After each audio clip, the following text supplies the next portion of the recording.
میں intelligence agencies کا نام لیتے ہوئے مجھے کوئی ایشو نہیں ہے، پر آپ کے چینل جو ہے اس کو کاٹتے ہیں، تو میں کہوں گا کے جی بی، تو کے جی بی نے جو وہ آپ کے جناب والا ریزلٹس جو ہیں اس کو چینج کیا اور کیبنٹ کے سامنے رکھا، اور وہ پلیٹلیٹ کاؤنٹس جو تھے نواز شریف کے وہ لو دکھائے، اس کی بیسس کو اس کو رائے فرار دیا گیا، اس کے بارے میں آپ کا کیا جواب ہے بھائی جان؟ اور اس کے بعد وہ این آر او اور لنڈن پلان کے تحت ہی آپ لوگ ادھر آئے ہو اور فارم 47 کی حکومت آپ کی بنی ہے، ورنہ آپ کا تو صفایا عوام نے کر دیا تھا۔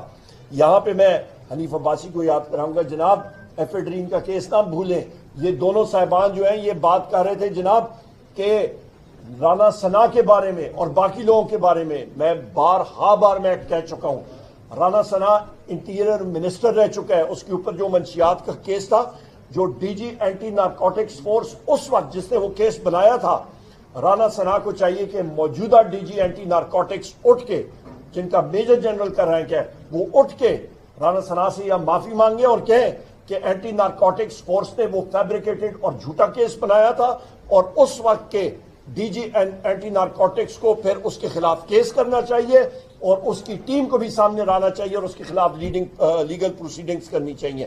کیوں نہیں کر رہے ہیں؟ لہٰذا یہ چیز سامنے آنی چاہیے۔ اس کے بارے میں ابھی آخر میں یہ کہوں گا کہ حکومت کے ساتھ کوئی بات کرنے کی نہیں ہے۔ پاکستان میں آگ لگی ہوئی ہے، یہ جا کے کوئٹہ میں آپ کی ایپیکس کمیٹی کی میٹنگ کرتے ہیں، کوئٹہ کے ریڈ زون میں جا کے آپ کریں، چمن پہ آپ کریں، پشین میں آپ جا کے کریں، لورا لائی میں، ان جگہوں میں کریں، لوگوں سے حال پوچھیں وہاں پہ۔ انفورس ڈس اپیئرڈ پرسنس کا جو غم اور غصہ بلوچستان میں اور پورے پاکستان میں پایا جاتا ہے آپ سوچ نہیں سکتے ہیں۔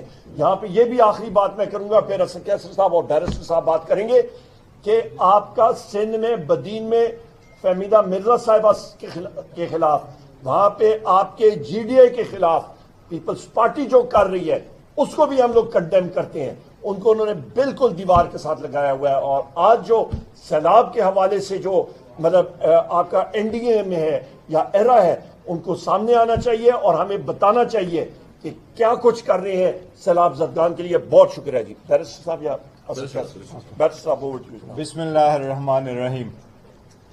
باقی ساری باتیں عمر صاحب نے کی ہیں، میں اتنا ہی عرض کروں گا کہ پاکستان تحریک انصاف جب سے آئی ہے ہم نے پبلک پالیٹکس کی ہے، نہ پاورنگ شیئرنگ کی ہے، نہ اپنے سختیاں ان کے سامنے رکھی ہیں کہ ان کا ازالہ کیا جائے۔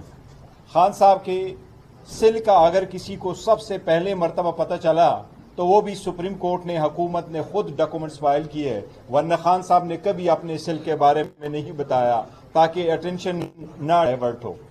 خان صاحب جس سے ہمیں بھی ہے وہ بوگس اور پولیٹیکلی موٹیویٹڈ کیسز ہے، انشاءاللہ تعالیٰ جب بھی آزاد عدلیہ کے سامنے آئیں گے وہ سارے کیسز انشاءاللہ تعالیٰ ختم ہوں گے۔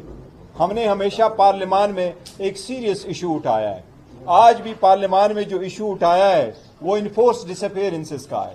آپ کو یاد ہوگا جس وقت اسرائیل کے خلاف فلسطین کے لیے ہانیہ کی ڈیتھ پہ ہم اکٹھے ہو گئے تھے، اس وقت پوائنٹ آف آرڈر پہ ہم نے کہا تھا کہ وزیر اعظم آج تک یہ تو بتائے کہ سپریم کورٹ نے آپ سے انڈرٹیکنگ لے لی تھی کہ آج کے بعد کوئی بندہ اپنے گھر سے نہیں اٹھایا جائے گا مگر وہ جو کسی ایف آئی آر میں مطلوب ہو اور قانون کے مطابق اٹھایا جائے گا۔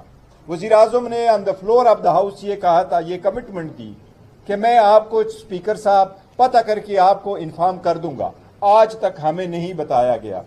اس بات کی بڑی ہم ایک کوشش کر رہے ہیں۔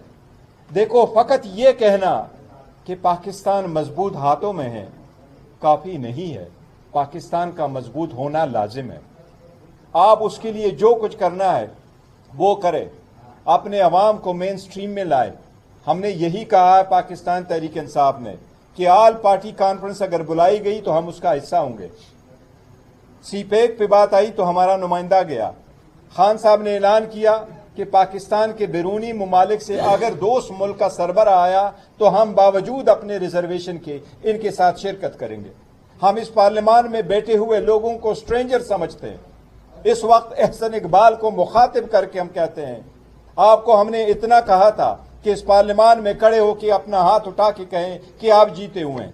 ان کو ان کے بچے ان کے ڈرائیور بھی نہیں مانتے کہ یہ جیتے ہوئے ہیں. حنیف عباسی صاحب کے پاس اس وقت 7,000 کا ووٹ نہیں ہے.